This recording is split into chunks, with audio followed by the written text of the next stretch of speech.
आज की कहानी है व्यापारी का घमंड। अहमदाबाद नामक शहर में एक कुशल व्यापारी रहा करता था। जब उस राज्य के राजा को उसकी कुशलता के बारे में पता चला तो राजा ने उसे अपने राज्य का प्रशासक बना दिया। व्यापारी की कुशलता से आम व्यक्ति से लेकर राजा तक सभी बहुत प्रभावित थे। कुछ समय बाद व्यापारी की लड़की की शादी तय हुई।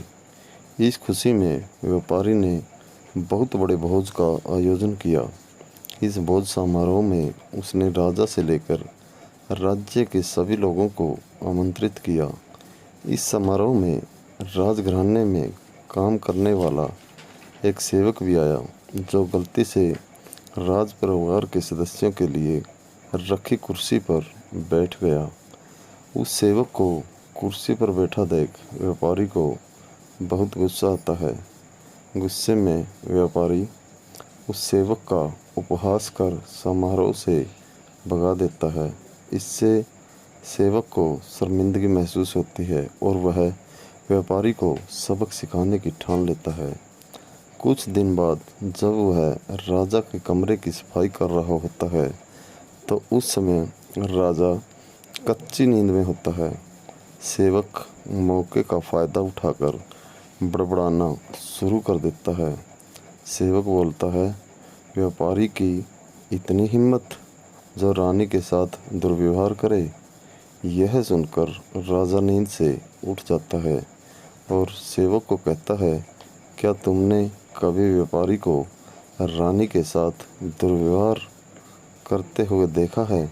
सेवक तुरंत राजा के पैरों में गिरकर उनसे माफ़ी मांगने लगता है और कहता है, मैं रात में सो नहीं पाया, इसलिए मैं कुछ भी बड़बड़ा रहा हूँ।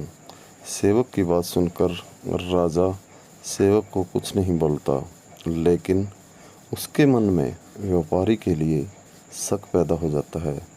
इसके बाद राजा ने व्यापारी के राजमहल में प्रवेश पर पाबंदी लगाकर उसके अधिकार को कम कर दिया। अगले दिन व्यापारी किसी काम से राजमहल में आता है तो उन्हें पहरेदार दरवाजे पर ही रोक देते हैं। पहरेदार का यह व्यवहार देखकर व्यापारी को आश्चर्य होता है। वही पास में खड़ा राजा का सेवक ज़ोर ज़ोर से हंसने लगता है और पहरेदार से कहता है, तुम्हें पता नहीं तुमने किसे रोका है? यह बहुत ही प्रभावशाली व्यक्ति हैं जो तुम्हें यहाँ से बाहर निकलवा सकते हैं। इन्होंने मुझे अपने भोज समारोह से निकलवा दिया था।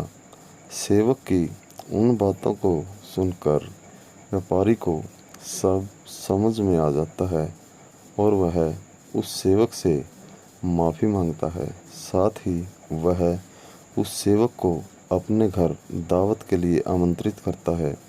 व्यापारी ने सेवक को बड़े विनम्र भाव से भोज कराया और कहा कि उस दिन जो भी किया वह गलत था। व्यापारी से सम्मान पाकर सेवक खुश होता है और कहता है, आप परेशान न हो, राजा से खोया हुआ सम्मान आपको जल्दी वापस दिलाऊंगा। उसके अगले दिन राजा जब कच्ची नींद में होता है तो सेवक कमरे की सफाई करते हुए फिर से बड़बड़ाने लगता है और कहता है, हे भगवान, हमारे राजा इतने भूखे हैं कि गुप्त खाने में स्नान करते हुए खीर खाते रहते हैं। इस बात को सुनकर राजा नींद से उठकर सेवक से क्रोध में कहते हैं, मूर्ख सेवक, तुम्हारी इतनी हिम्मत कि तुम मेरे बारे में ऐसी बातें करो। राजा के क्रोध को देखकर सेवक पैर में गिरकर माफ़ी मांगता है और कहता है, महाराज, रात को मैं ठीक तरह से सो नहीं पाया, इसलिए कुछ भी बड़बड़ा रहा हूँ।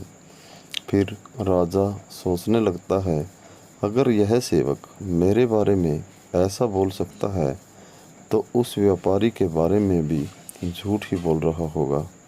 अगले ही दिन राजा ने व्यापारी को महल में बुलाया और उन्हें उनसे छीने हुए सभी अधिकार वापस दे दिए। हमें इस कहानी से यह सीख मिलती है कि किसी को छोटा समझकर उसका मजाक नहीं उड़ाना चाहिए, सभी का सम्मान करना चाहिए। किसी को नीचा दिखाने से एक दिन खुद भी अपमान का सामना करना पड़ता है। दोस्तों, अगर आपको यह कहानी पसंद आई हो तो आपसे अनुरोध है कि चैनल को सब्सक्राइब करें, बेल आइकन को प्रेस कर लें ताकि आगे आने वाली वीडियो का नोटिफिकेशन आपको मिलता रहे और शेयर करना न भूलें। दोस्तों, धन्यवाद।